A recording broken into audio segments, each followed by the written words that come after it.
दुर्गति नाशनी दुर्गे जय जय, काल विनाशनी काली जय जय, उमा रमा ब्रह्माणी जय जय, राधा रुक्मणी सीता जय जय। नमस्कार दोस्तों, स्वागत है आप सभी का हमारे चैनल पंडिताइन जी में और मैं हूं आपकी पंडिताइन जी।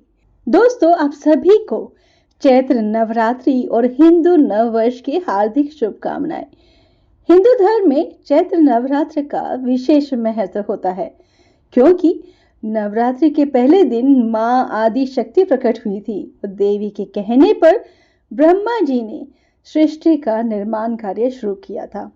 इसीलिए चैत्र शुक्ल प्रतिपदा से हिंदू नववर्ष शुरू होता है और इस चैत्र नवरात्र से विक्रम संवत 2081 शुरू होगा। क्या आप जानते हैं कि चैत्र नवरात्र से सूर्य का राशि परिवर्तन होता है?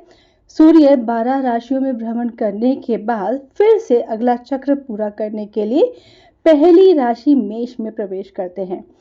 सूर्य और मंगल की राशि मेष दोनों ही अग्नि तत्व वाले हैं, इसीलिए इनके संयोग से गर्मी की शुरुआत होती है और इसीलिए चैत्र नवरात्र से नव वर्ष के पंचांग की गणना शुरू होती है।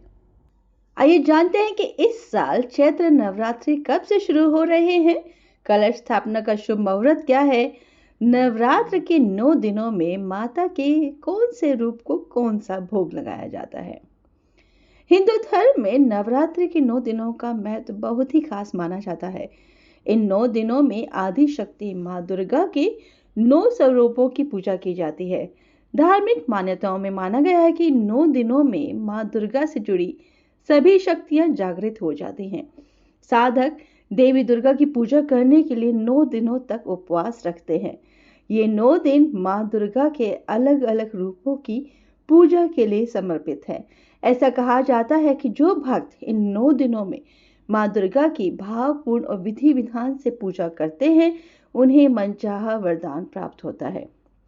आइए सबसे पहले जानते हैं कि चैत्र नवरात्रि कब से शुरू हो रहे हैं और कलश स्थापना का शुभ मुहूर्त क्या है। हिंदू पंचांग के अनुसार चैत्र महीने की प्रतिपदा तिथि की शुरुआत 8 अप्रैल 2024 को रात्रि 11:51 पर होगी। वहीं इसका समापन अगले दिन यानी 9 अप्रैल को रात्रि 8:29 पर होगा। उदय तिथि को देखते हुए 9 अप्रैल 2024 से चैत्र नवरात्र की शुरुआत होगी। कलश स्थापना का शुभ मुहूर्त रहेगा कि पंचांग की गणना में बताया गया है कि इस बार कलश स्थापना के लिए सिर्फ 50 मिनट का समय मिल रहा है। कलश स्थापना का सुबह 6:12 से लेकर 10:23 तक कर सकते हैं। 4 घंटे 11 मिनट का यह मुहूर्त सामान्य मुहूर्त माना जा रहा है। वहीं घट स्थापना के लिए अभिजीत मुहूर्त 12:03 से 12:53 तक यानी कि कुल 50 मिनट का है। इस बार चैत्र नवरात्रि के पहले दिन सर्वार्थ सिद्ध योग और अमृत योग का शुभ संयोग भी बन रहा है। यह सर्व कार्य सिद्धि के लिए बहुत ही शुभ माना जा रहा है।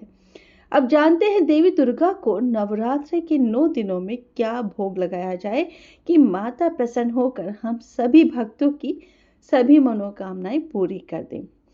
वैसे तो माता को सच्चे मन से जो भी भोग लगाओ वह ग्रहण कर लेती है, लेकिन क्योंकि नवरात्र के 9 दिनों में मां के 9 रूपों की आराधना की जाती है, अगर आप हर दिन के हिसाब से देवी मां को भोग लगाएंगे तो आपके मन की मुरादें जल्दी पूरी होंगी। माता दुर्गा के 9 रूपों को नवरात्र में यह 9 भोग पसंद है। मान्यता है कि जगत जननी को इनका भोग लगाने से मनोकामना की पूर्ति होती है, साथ ही बुद्धि व धन संपदा की भी वृद्धि होती है। आइए जानते हैं किस दिन माता को कौन सा भोग लगाएं। पूजा पाठ सब विश्वास की बातें हैं और इन्हीं विश्वास के आधार पर नवरात्रों में मां के 9 रूपों की अलग अलग दिन पूजा की जाती है। हर दिन जिस माता की पूजा होती है उन्हें उनकी पसंद के खाने का भोग लगाया जाता है, जिसे भोग लगाने के बाद लोग प्रसाद के रूप में खाते हैं।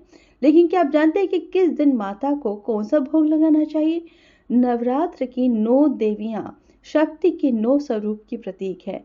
इन्हीं शक्ति के 9 स्वरूप को पाकर आप जीवन में सुख समृद्धि से लेकर यश कीर्ति और भौतिक संसाधन हासिल कर सकते हैं। अगर आप नवरात्रों में माता को हर दिन ये खास भोग लगाएंगे तो आपको भक्ति करने में और भी आनंद महसूस होगा। अगर आप ये नहीं जानते कि कौन सी माता के लिए भोग में कौन सा प्रसाद बनाना है, हम आपको इस वीडियो में बता रहे हैं। पहले दिन होती है माँ शैलपुत्री की पूजा।